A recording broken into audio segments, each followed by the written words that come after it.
Hello students, welcome back again. अब हम discuss करेंगे बेटा वीबीटी की एप्लीकेशन उन कंपाउंड्स के लिए जिनका कोऑर्डिनेशन नंबर 4 है बेटा। तो लिख देते हैं यहां पे compounds having coordination number 4। Clear है। अब इसमें बेटा 3-4 केस डिस्कस करेंगे हम। देखो तो फर्स्ट केस आएगा इसमें, दैट विल बी टेट्रासाइनिडो या साइनो निकल। ठीक है बेटा, केस वही है, सिस्टम वही है, करने का क्वेश्चन अटेम्प्ट करने का। सबसे पहले निकल की एटॉमिक नंबर 28 और क्या आएगा बेटा आर्गन 3d8 4s2। क्लियर है। अब निकल की ऑक्सीडेशन स्टेट इस कॉम्प्लेक्स में पॉजिटिव 2 28 क्या होगी आर्गन 3d8 4s0। डन बेटा।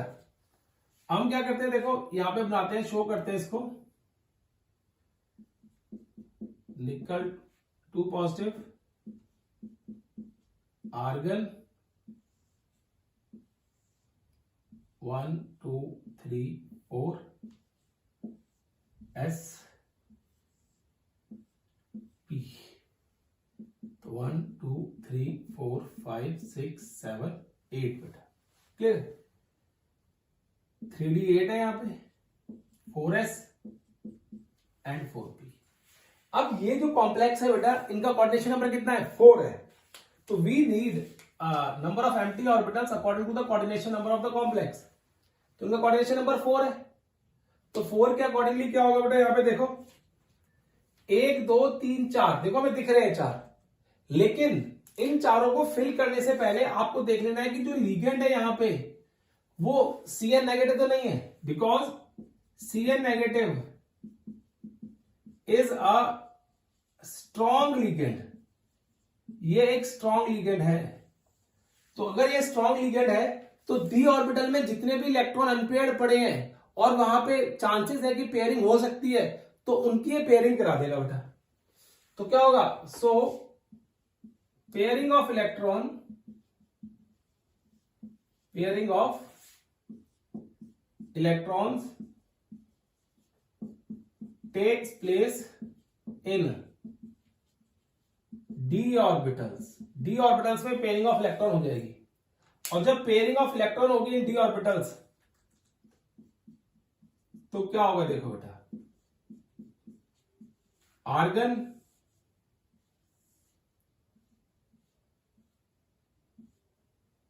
1 2 3 4 5 6 7 8। क्लियर है। एक जो है ऑर्बिटल वो खाली हो जाएगा, दैट विल बी एम्प्टी। और जैसे वो एम्प्टी होगा क्या करेगा, साइनाइड के आयन इन 4 ऑर्बिटल्स को ऑक्युपाई कर लेंगे, एक डी को, एक एस को और 2 पी को। ठीक है ना। तो क्या होगी इसकी हाइब्रिडाइजेशन, देखो दैट इज sp-dsp2। स्ट्रक्चर क्या होगा बेटा, स्केयर प्लेनर। मैग्नेटिक मूवमेंट क्या हो गई, डायामैग्नेटिक, कोई भी अनपेयर्ड इलेक्ट्रॉन नहीं है।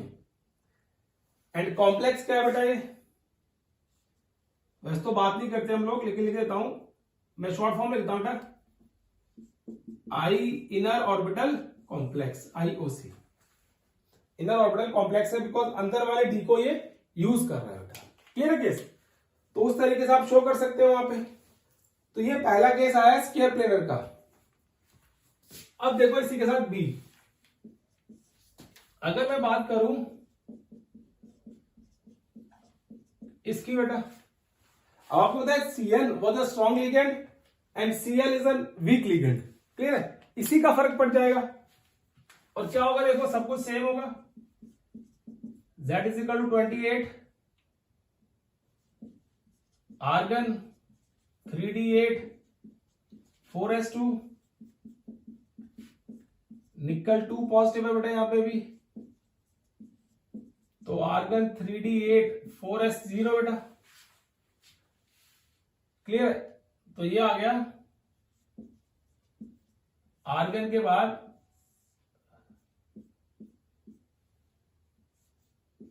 4s and we have 4p बेटा। ये किसकी लिख रहे हैं हम, निकल 2 पॉजिटिव की। ये आ गया डन।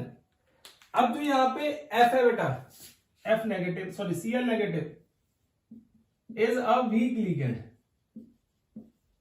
ये एक वीक लिगेंड है। So pairing of electron will not take place in d orbitals। Pairing of electron नहीं होगा बेटा किसमें, d ऑर्बिटल्स में। क्लियर है केस। अब क्या होगा देखो इसमें, तो निकल 2 पॉजिटिव के पास जो हमने यहां पे शो किया केस बेटा वो एज इट इज रहेगा, 7 8 8। Now we need 4 empty orbitals. तो जो Cl नेगेटिव है बेटा, it will use these 4 empty orbitals. एक ऐसे और P के 3 है बेटा। इसको क्या बोलते हैं, hybridisation, sp3। Structure tetrahedral. Magnetic property, unpaired electron है तो पैरामैग्नेटिक इन नेचर, ठीक है ना। And this is also inner orbital complex, IOC है। डन बेटा, क्लियर है केस। तो ये इस तरीके से कैलकुलेट किए जा सकते हैं। अब देखो इसमें ही आपको डिफरेंशिएट कर रहा हूं, इसमें तीसरा केस, एक साइनाइड ले लिया, एक ये ले लिया बेटा। क्लियर है केस। अब इसमें आपको तीसरा केस बता रहा हूं और ध्यान सुनना उस केस को भी।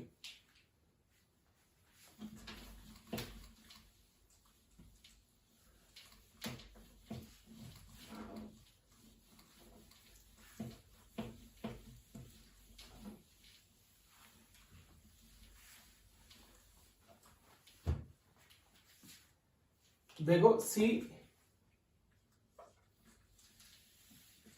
ठीक है बेटा, सी की बात करें यहां पे तो टेट्रा कार्बोनिल निकल, it does not have any charge, neutral complex. तो इसमें क्या होगा, निकल सेम है 28 3d8 4s2। ऑक्सीडेशन स्टेट 0 है बेटा इसकी, सो there will be no change in this case, ठीक है। तो कॉम्प्लेक्स के अंदर ऑक्सीडेशन स्टेट 0 मैं शो कर रहा हूं। तो क्या आ गया, argon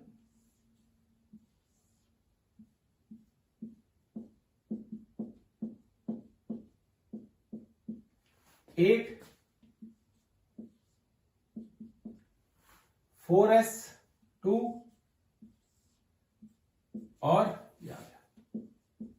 3d8 4s2 and 4p। अब इसको देख के हमें ये लगता है बेटा कि इस केस के अंदर जो नेक्स्ट ऑर्बिटल यूज होगा वो d का होगा, आउटर ऑर्बिटल वाला होगा। लेकिन यहां पे आप फिर याद रखना कि साइनाइड और carbonyl CO is a strong ligand, वो स्ट्रॉन्ग लिगेंड है बेटा। क्या है वो, स्ट्रॉन्ग लिगेंड है। So pairing of electron will take place. और पेयरिंग देखो कैसे होगी, ये वाले दो इलेक्ट्रॉन पेयर तो होंगे, इसके अलावा बेटा ये इनको पेयर करा देगा, S वाले इलेक्ट्रॉन को शिफ्ट कर देगा D में। इतना स्ट्रॉन्ग लिगेंड है CO बेटा। तो देखो क्या होगा उसके बाद, निकल बेटा बहुत इंपॉर्टेंट कॉम्प्लेक्स है, argon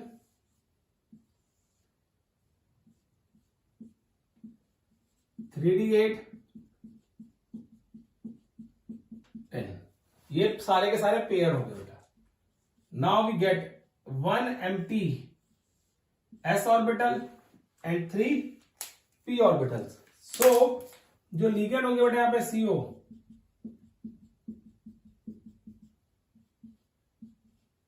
that will occupy s and 3 p orbitals बेटा। तो हाइब्रिडाइजेशन क्या आ गई इसकी, sp3, और स्ट्रक्चर क्या आ गया बेटा, tetrahedral, and magnetic property it is diamagnetic because there is no unpaired electron.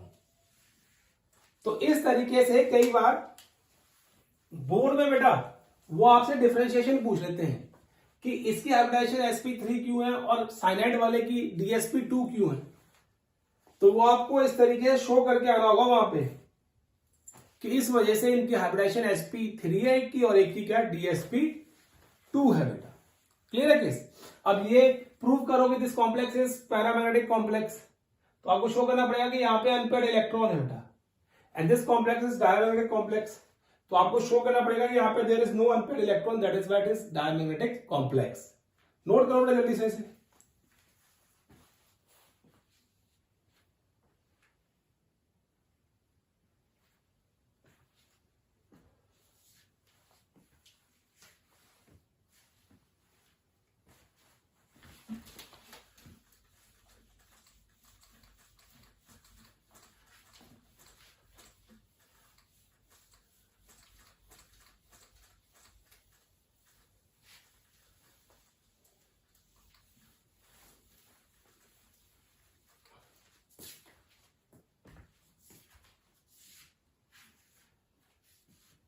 बेटा कर लिया नोट, देखो अब देखो बेटा इसको नेक्स्ट।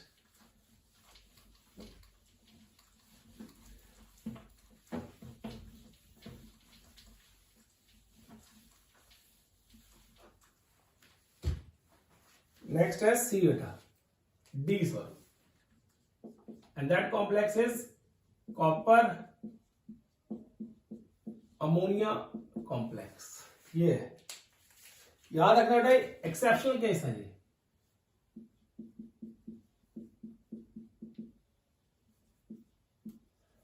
मतलब इसमें होगा कुछ, दिखेगा कुछ, होगा कुछ बेटा। क्लियर, तो याद रखना अगर एक्सेप्शन केस लिख दिया तो मतलब कॉम्पिटिशन पॉइंट ऑफ व्यू से काफी इंपॉर्टेंट है बेटा। अब देखो इसमें copper 29, argon 3d10, 4s1, copper 2 positive में बेटा 29, आर्गन 3d9, 4s0 बेटा। क्लियर है केस। ये हमने यहां से नॉर्मली नोट कर लिया। अब हम क्या करेंगे, देखो कॉपर की इलेक्ट्रॉनिक कॉन्फ़िगरेशन जो है वो ऑर्बिटल फॉर्म में लिखेंगे बेटा।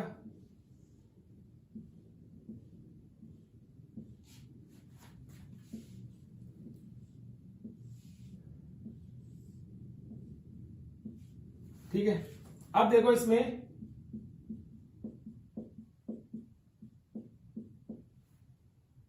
ये 3d9, 4s0 and 4p nothing. अब जो अमोनिया है बेटा, once again ammonia is a strong ligand for this complex. इस कॉम्प्लेक्स के लिए अमोनिया क्या बेटा, स्ट्रॉन्ग लिगेंड है। क्लियर, तो क्या करेगा, पेयरिंग ऑफ इलेक्ट्रॉन। लेकिन ये पेयर किससे करेगा, सोचो। अब देखो वहां पे अनपेयर्ड इलेक्ट्रॉन है, तो जो स्ट्रॉन्ग लिगेंड होते हैं क्या करते हैं, पेयरिंग ऑफ इलेक्ट्रॉन कराते हैं ना। यहां पे चांस ही नहीं पेयरिंग ऑफ इलेक्ट्रॉन कराने का।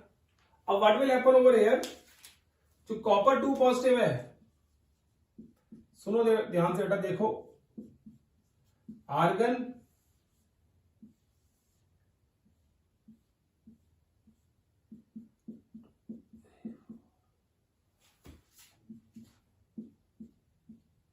नाइन, ये एम्प्टी है बेटा और ये भी एम्प्टी है, 4s and 4p, this is 3d। अब जैसे ही लिगेंड अप्रोच करता है इस कॉम्प्लेक्स को, इसका ये इलेक्ट्रॉन रिपेल होकर बेटा इस 4p के एंड वाले ऑर्बिट्स में चला जाता है। क्लियर है? तो ऐसा होने के कारण क्या होता है, यहां पे हमने इन्वॉल्वमेंट देख ली बेटा डी की। तो जब हमने देखा कि इसकी हाइब्रिडाइजेशन DsP2 आ रही है, हाइब्रिडाइजेशन क्या आ रही है बेटा इसकी, DsP2। स्ट्रक्चर क्या है, square planar, and this is paramagnetic in nature, paramagnetic nature का है बेटा। तो इसमें इसलिए पैरामैग्नेटिक नेचर है बेटा because of this lone pair of electron present in the p orbit. तो ये हमने स्पेक्ट्रोस्कोपिकली चेक किया बेटा। तो हमने ये देखा कि ये इलेक्ट्रॉन यहां पे घूम रहा है, किसका, डी का। तो उसके लिए हमने फिर थ्योरेटिकल सपोर्ट दिया और हमने बताया कि ऐसा कुछ हुआ होगा इस कॉम्प्लेक्स के अंदर बेटा। डन। तो ये याद रखना इंपॉर्टेंट है बेटा, 1 मार्क्स के लिए भी, 1 मार्क के लिए भी इंपॉर्टेंट है और वैसे भी इंपॉर्टेंट है बेटा। क्लियर है केस? अब देखो नेक्स्ट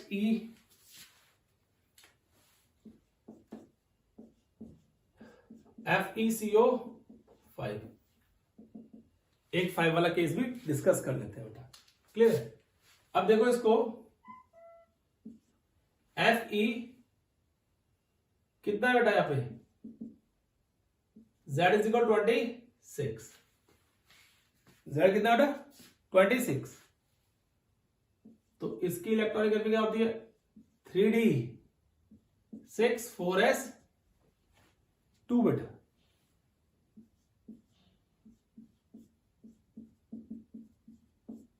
सेम, क्योंकि इसकी ऑक्सीडेशन स्टेट क्या है 0। अब देखो बेटा यहां पे आर्गन,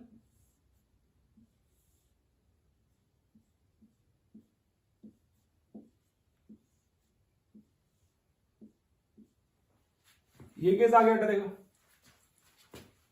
तो 1 2 3 4 5 6 7 8 और यहां पे क्या बेटा 1 2।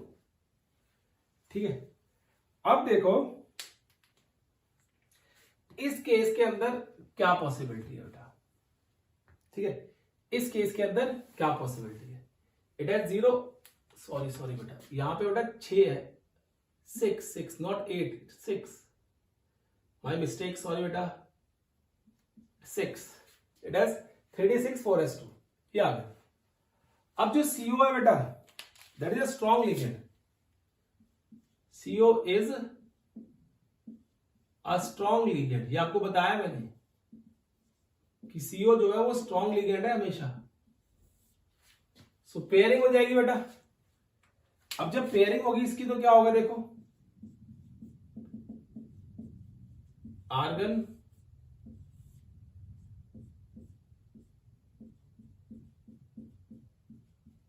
एट, 2 वाले भी यहां पे शिफ्ट करके पेयरिंग होगी बेटा इसकी, और एक ऑर्बिटल उसका खाली हो गया। ठीक है? अब इसका कोऑर्डिनेशन नंबर कितना है 5, तो क्या होगा 1 2 3 4 5 6 7 8 9 10। तो DsP3 बेटा। तो यहां पे हाइब्रिडाइजेशन क्या आ गई देखो, DsP3। स्ट्रक्चर क्या आ गया बेटा, अब इसका स्ट्रक्चर क्या होगा देखो, that is trigonal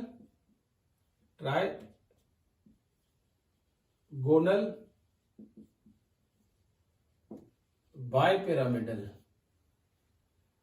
and magnetic character diamagnetic. ठीक है ना। तो ये देखो ये केस आ गया बेटा यहां पे। इस केस में अगर बात करें तो ये केस यहां पे आ गया बेटा। तो ये वीबीटी के अकॉर्डिंगली बेटा कुछ एग्जांपल्स दे रखे हैं हमें। डन। अब देखो इस वीबीटी थ्योरी की लिमिटेशंस क्या थी बेटा। What are the limitations of this VBT theory.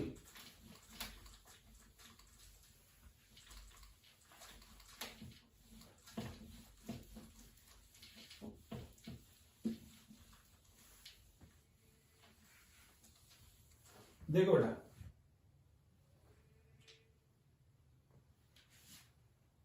Limitations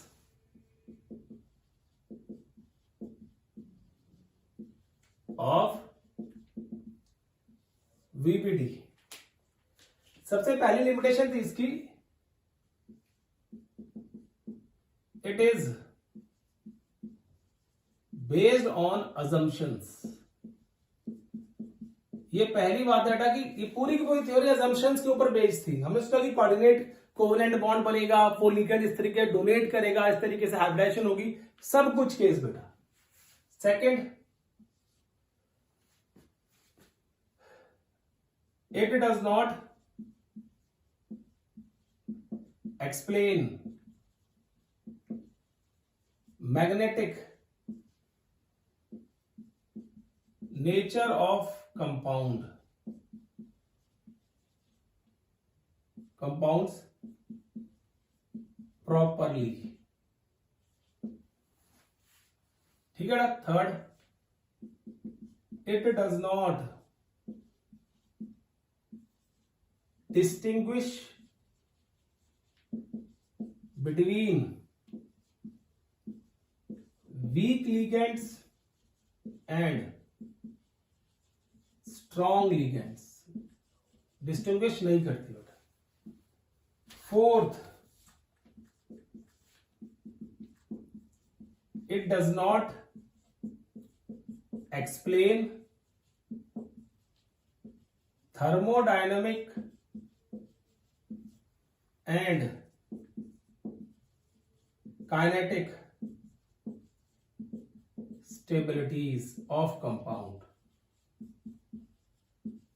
इसने थर्मोडायनामिक और काइनेटिक स्टेबिलिटीज ऑफ कंपाउंड को एक्सप्लेन नहीं किया बेटा इस पर्टिकुलर थ्योरी ने। Fifth, it does not explain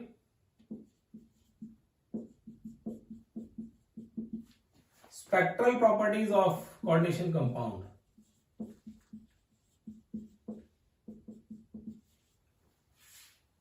of coordination compounds. तो ये इस वीबीटी की थ्योरी की लिमिटेशन थी बेटा। ये सारी क्या है, लिमिटेशंस है वीबीटी थ्योरी की। और इन लिमिटेशंस को फिर ओवरकम किया किसने बेटा, सीएफटी ने। इसको हम बोलते हैं क्रिस्टल फील्ड थ्योरी। ठीक है ना। तो उस क्रिस्टल फील्ड थ्योरी को हम अपने नेक्स्ट लेक्चर में क्या करेंगे, डिस्कस करेंगे। आप इन पॉइंट्स को पढ़ते रहो बेटा, याद रखो, समझो चीजों को और try to understand the concept behind each point बेटा, ताकि आपको रट्टे मारने की जरूरत ना हो, सिर्फ आप क्या करो बेटा, कंसेप्ट समझ सको। ठीक है, कोशिश करो, पढ़ते रहो और फिर हम मिलते हैं अपने नेक्स्ट लेक्चर में बेटा। Till then take care and bye bye.